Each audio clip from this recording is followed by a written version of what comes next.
घनकामन् पूर्णां पद्मां सुरेश्वरीं प्रणमामि जगत्तात्रीं चन्द्रशेखरवल्लभाम् त्रिपुरां सुन्दरीं बालामबलागणभूषितां शिवदूतीं शिवाराध्यं शिवधेयां सनातनीं सुन्दरीं तारिणीं सर्वशिवगणविभूषितां नारायणीं विष्णुपूज्यां ब्रह्मविष्णुहरप्रिया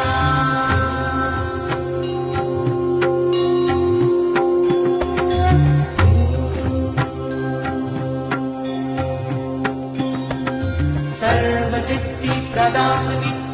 नित्यां गुणवर्जितां